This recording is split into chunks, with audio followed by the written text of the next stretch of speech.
These are my everyday glasses, and these are the MemoMind 1 AI glasses. MemoMind has decided to go a completely different approach than the other companies making smart glasses right now, and they actually flew me out to an event in New York City to showcase how these glasses are being developed alongside the community, which is really cool. So my goal with this video in the past month and a half of testing them is, do these actually work in an everyday situation? Do I actually enjoy wearing them long term? Or do smart glasses in general still need more time in the oven before they're ready for everyday practical use? And full disclosure, MemoMind did fly me out to New York City. They're sponsoring this video, and they do want me to let you guys know that deposits are live right now on memomind.com. There's a $30 refundable deposit that locks you into the $400 Kickstarter campaign. Feel free to check that out. Top link in the description. And yeah, thanks for being here. So let's start with build and design, which I think is probably the most important thing with smart glasses because most of them are just not comfortable or practical for long-term use. First and genuinely foremost, because this might be for most people, is they're actually small. They look like real glasses. I think this is a really big deal. And also it's really fun that they come in 3 different shapes and multiple different colors. They're only 46.6 grams, so very lightweight. I've actually been wearing these while working at the office. They've just kind of blended into my everyday life there. I don't really like wearing glasses long term. I usually wear contacts, and you actually can get prescription versions of these, and those lenses are made in collaboration with Zeiss. I've also been wearing these while going to the gym, which for me, I did it specifically to listen to music because these do have an internal speaker on each side. And if you go into the MemoMind app and activate the Harman sound, when you click that setting, the audio gets significantly better. And I'm not gonna tell you it's like wearing AirPods Max or anything, but obviously it's not in your ears. So there will be some like atmosphere bleed into the music. If you're in a loud environment like a super busy city or a loud gym, you're still gonna hear the stuff around you, but it's kind of cool. You can just have a podcast or take a phone call, listen to music, have a YouTube video on in the background,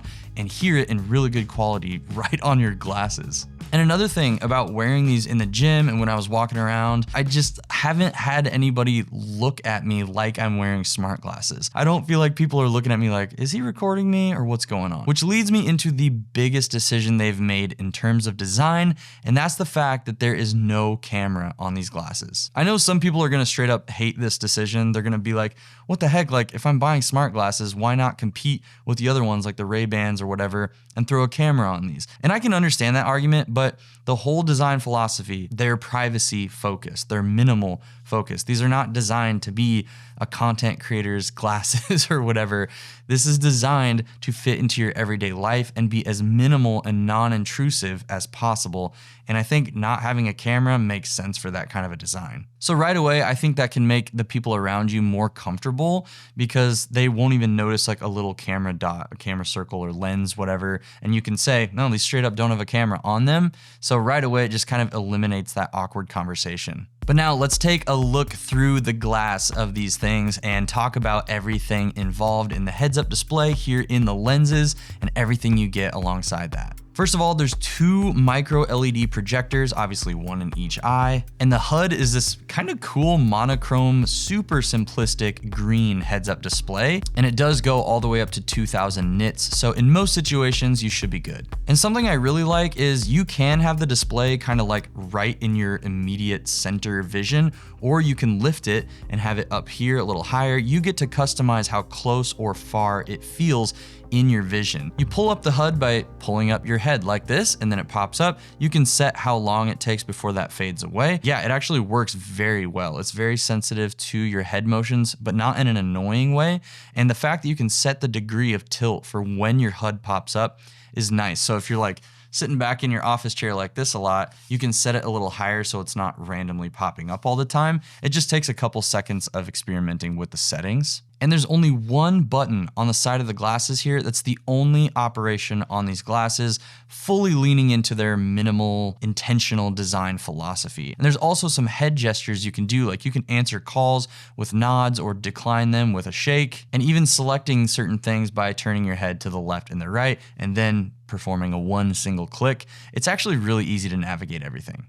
Keep in mind, this is still very early firmware and they're going to be developing the functionality of this thing over time. It's also open source, which is very cool as well. So we're going to see really fun developments that come into these glasses over time from the community and from MemoMind. But where we're at right now with firmware is these don't natively sync up with your contacts from your phone. I can activate the AI by saying, "Hi Memo," and then it pulls up, "Hey, what do you want me to do for you?" Hi Memo, what's the address to Zwanzig's Pizza? But I can't say, "Hi Memo, call my wife." I have to actually know the specific phone number of the contact I want to call, and it will perform the call for you. It's essentially an external Bluetooth device, so you can take the call from here, hear it in your ears. It sounds great. I tested it with my wife when I was in New York City and she had no idea I was using glasses to talk to her. The quality was not a problem at all, but there is that boundary of actually making the call simple. I really hope they can quickly develop this, make it sync up with your contacts in your phone so that you can immediately call people and have zero friction. Text messages and notifications do pop up in your HUD, which is really nice if you're like in a meeting or something, and then it's not distracting the people around me either, which is actually really important if you're in a professional setting. You don't want to be whipping out your phone while someone's talking to you. You can just get a quick notification in your vision and dismiss it if it's not important. For battery life, they're claiming 16 plus hours, and I have had a great experience with the battery life over the past month and a half. Obviously, you're gonna have to charge these every single day if you wanna wear them throughout the day as a wearable that you're really like implementing into your daily work and life. But that's pretty standard. If you have a phone and an Apple Watch, it's just another thing to plug in at night. So just keep your charger by your bedside or wherever you charge your goodies, and you'll be fine. But now I want to dive into all the core functions that these currently offer. Firstly, these are not meant to be a standalone device. They're built to be paired with your phone and the MemoMind app. So just keep that in mind. Like, you're going to be needing to use your phone for certain functions.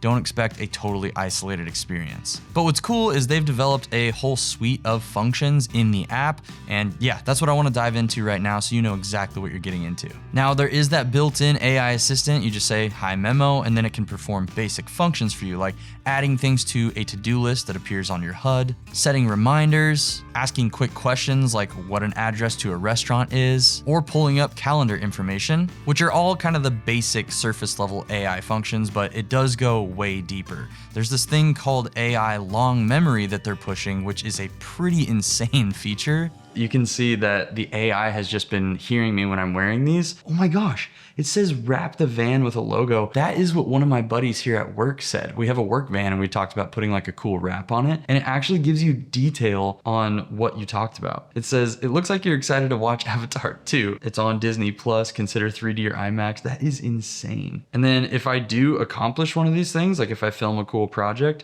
it goes over into the achievement one, tells you when you did it, which is freaking awesome. But in theory, this could even remember things that you talk about with your spouse or your friends. And like, my wife will say things all the time that could be like something fun to do in the future, or maybe something she would really like to have. So this could even become something that helps you become a better gift giver. I suck at giving gifts. So that could be really cool. Either way, you have to opt into this and agree to it and even pay for a subscription for it. So you don't have to have this working at all if you don't want it. But now let's move into some other features. One really cool one is the translator. I have it set to English to Japanese so that a person in Japan could see exactly what I'm saying to them. "Hey, how are you? Do you know if I could find a trash can nearby?" If I go back to the settings here, I just hit this button to flip it from Japanese to English. And then if I'm hearing somebody speak to me in Japanese, inside the glasses, I'll be getting a live translation of what they're saying, but in English, obviously, so I can understand them. And then when I respond back to them, they can just look at my screen and see what I'm saying to them, which is just incredible. Now, one feature I'm gonna use like crazy is the recorder and the AI summaries it provides. So imagine you're in a lecture or presentation or a meeting like I am every week. You can pull up a recorder with these, start recording, and then after your meeting, you stop, and then it will provide an AI summary that goes straight to the app and keeps organized notes for you. Another insanely cool feature is the inbuilt teleprompter. I actually tested this with a YouTube video recently where I just copied and pasted my script into the teleprompter section of the MemoMind app, and it has an automatic scrolling feature that listens to what you're saying and scrolls along with you. "Emergency SOS, 5G, 6 extra hours of battery life. One more tortilla chip. Does not come with guac. Dude, this works very freaking well. That's insane. Overall, I think these are a really cool piece of smart tech that are built from the ground up with intentionality, which I like. So they get my stamp of approval of tech with intention. And I do think also that they have a lot of room to grow. And I'm really excited to see where the open source development comes from. And if you sign up for the Kickstarter, you get a big discount, which is totally worth it if you know you want these. So yeah, thank you guys so much for watching. I appreciate it. Make sure to text me when you get home so I know you're safe. I'll get the notification in my eyes. And remember that you guys are blessed and loved absolutely way more than you might even know. And we'll see you in the next video. All right. God bless you. Bye.